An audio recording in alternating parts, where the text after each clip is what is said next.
Hey, it's Dan. Welcome back. You're watching iAllegedly.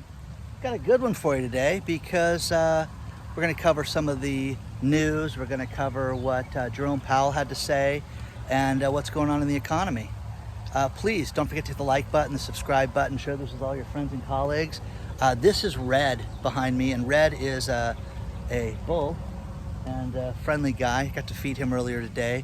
Throughout the video, you're going to see me feeding the animals because I got to do that this morning. I woke up early and got to check everything out. Aaron showed me around the property. I got to feed the goats and the bulls and the cows and the chickens. It was fun, to say the least, and the fish too, for that matter. So it was great. So let's get into it, guys. Firecracker, firecracker, come here. Firecracker. Firecracker.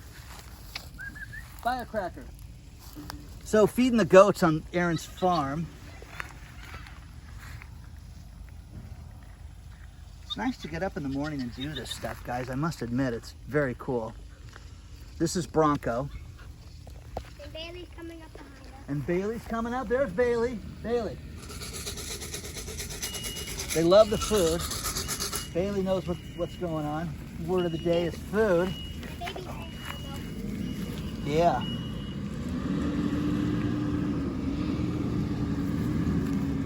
Hey guys. So it's nice this, and then the little baby's Firecracker. Firecracker, you want some? Or you want Mama's stuff? Oh, dude, I just dropped it. That's for the chickens. I wasn't supposed to do that. So JB's gonna try to touch a fish. Let's see if it'll work. Okay. With Aaron's kids. Okay, here we go, guys.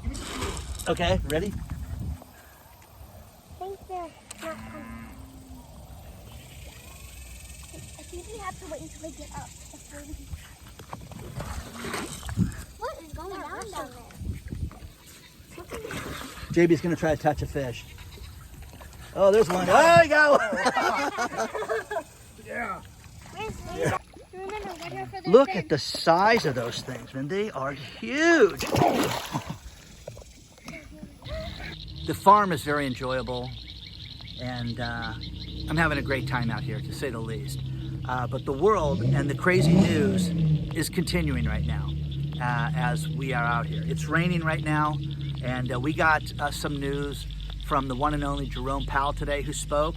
And Jerome Powell, first of all, stock futures before today's stock opening were down, and Jerome Powell came out and in his infinite wisdom opened his mouth, and stock futures switched. Now, at the end of the day, the close was mixed. You know, Dow was up, NASDAQ was down, and S&P was up. I mean, it was just ridiculous. It was just a very light day, to say the least. But Jerome Powell had said a few things that are ridiculous, and you need to pay attention to this, because as you pay more for goods and services, more things, more for your business, more for everything that you do in your life, from fuel costs to supplies to food to everything that's involved in your life, rent.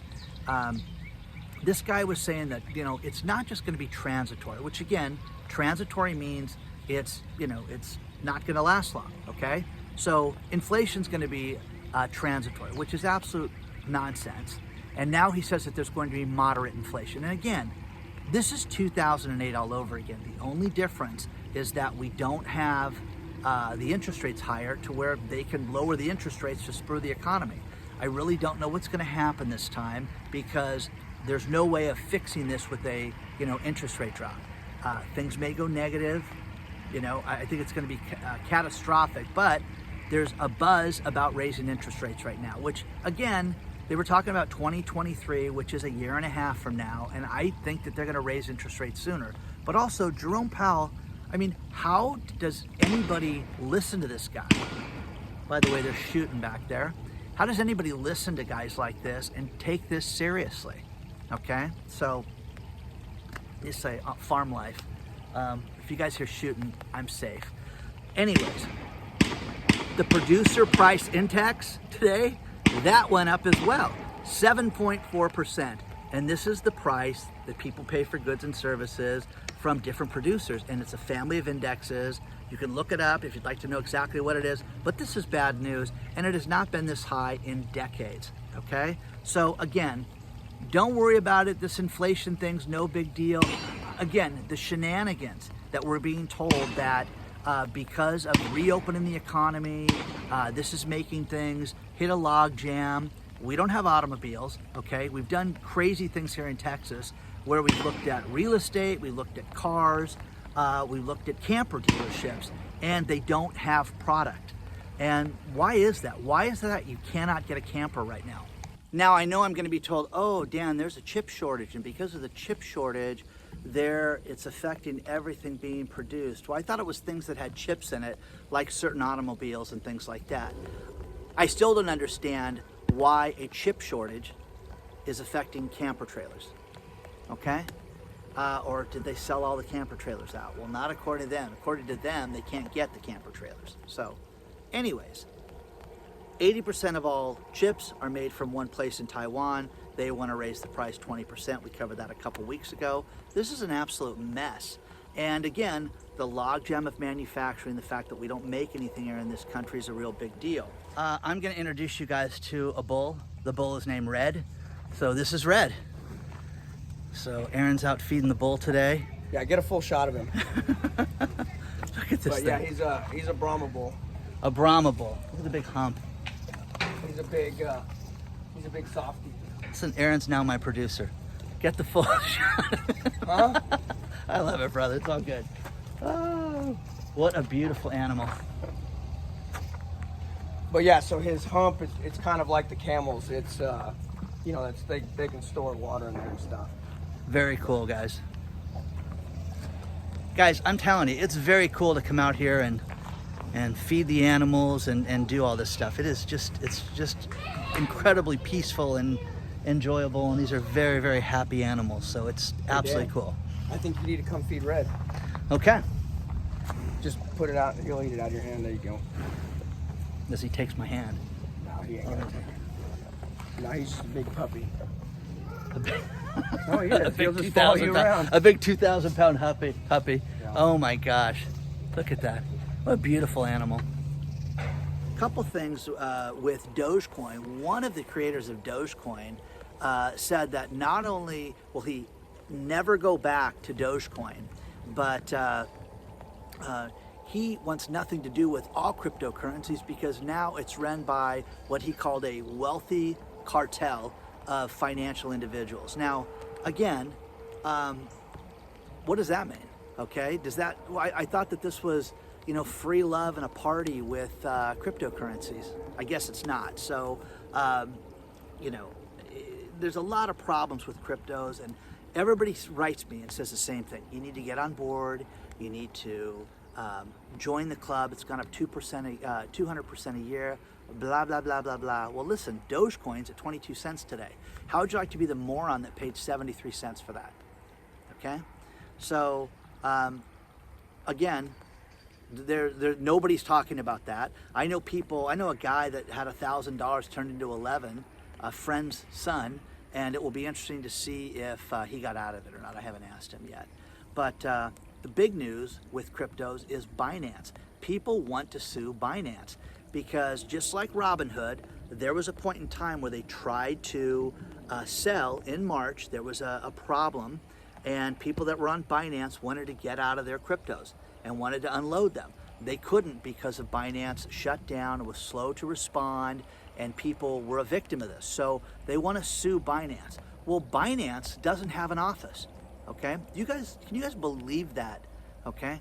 There's a story out of CNBC. There is no offices, legitimate legal offices for Binance. Well, how can that be? Okay, how can they have a legitimate entity and not have an address? Okay, and an officer and an agent for process to sue them. Okay, so enjoy, continue with this charade. Everything's great. You know, there's also another story out of the IRS. They're going to go after scofflaws that are hiding income through cryptocurrencies. So again, every accountant I've talked to tells me the same thing. As of 2020, they're asking all their business clients if they're into crypto and what they bought things for and what they sold things for and list all their transactions. And I know there's people out there going, you're an idiot. This is what this is designed for. No, they're coming for you. all the different shutdown, all the different countries that have gotten away, that have, you know, the UK and Russia and everything that's happening, it's going to come to a city near you. Okay, I believe that. Red, tell me about the economy. How do you feel? Well, he's getting stimulated right now by me, so I mean, he's fucking Free stimulus. free stimulus.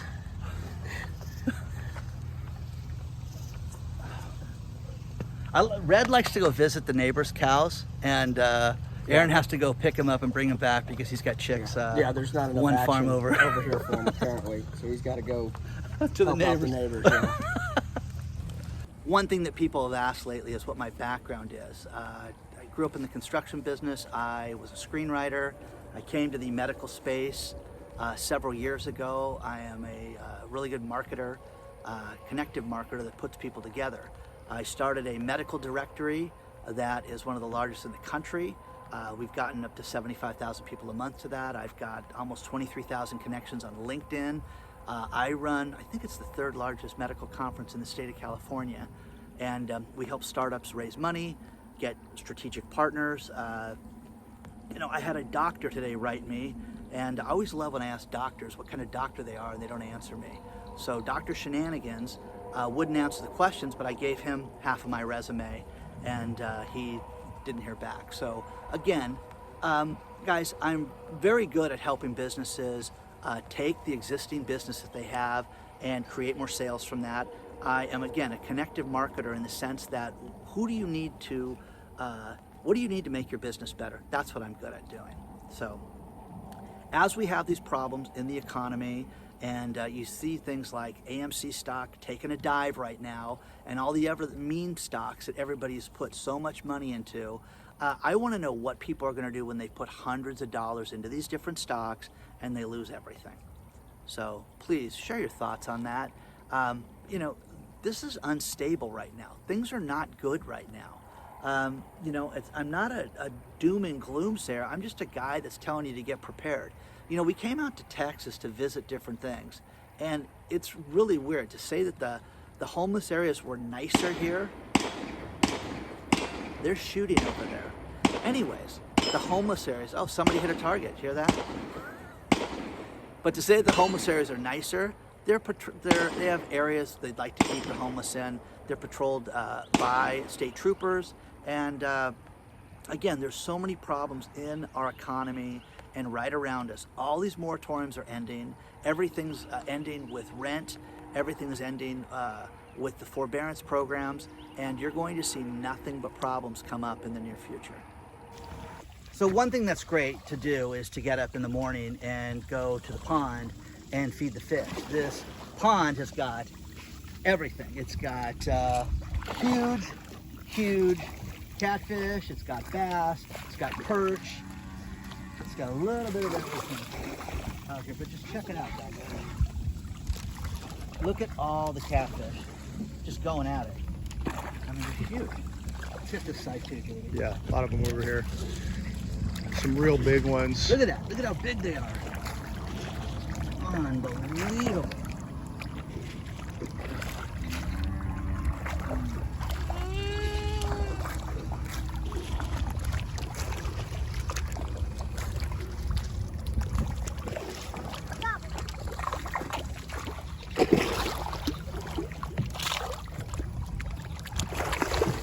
Yeah, a lot of these fish are 2-3 pounds to 10 pounds, probably a couple bigger ones in here, but a lot of 5-6 pounders right in this group. Yeah, big It's fish. incredible. Yeah, fish this size would feed a family of 4 Yeah. easily. That's very cool. We're going to end this video on this one, and it's a great story that was sent to me from a person that works at a mortgage company, and their job in risk management is to determine how bad it's going to be for their particular mortgage company. Well, why would they need to worry about that? Why would that be a concern? Well, here's what's going to happen. When these forbearance programs end, people think that they're just going to tack those payments on to the end of their loan. That's not going to happen. That's a deferment of your payment. Forbearance is the program is done. You don't have to pay us right now. Pay up. Okay? So for those of you that think that they're just going to tack it onto the end, or you're going to refinance, there's a problem. There is also, people are going to be sent to a resolution default program, which is going to tank their credit. It's going to destroy their FICO scores, regardless of if they're employed or not. If they're not making that mortgage payment in short order, they're going to have real problems on their hands. So you're going to see more houses on the market, okay, since 2008. And think about this. There's going to be people that are going to be told, pay up. They don't have family members. They may not have a job right now. They don't have the money for that. Okay, we'll give it back to the bank. Or they're just going to wait for the foreclosure process to happen. That's going to happen. Everybody thinks that we're just going to snap their fingers and they're going to go back and let these mortgages go through, and it's just not going to happen. So, you know, I want your thought on this. I've been written by people around the country, written to by people around the country that have told me that they had no idea that their property taxes were, you know, not being, you know, put off during this time as well. And some of these people are facing foreclosure right now.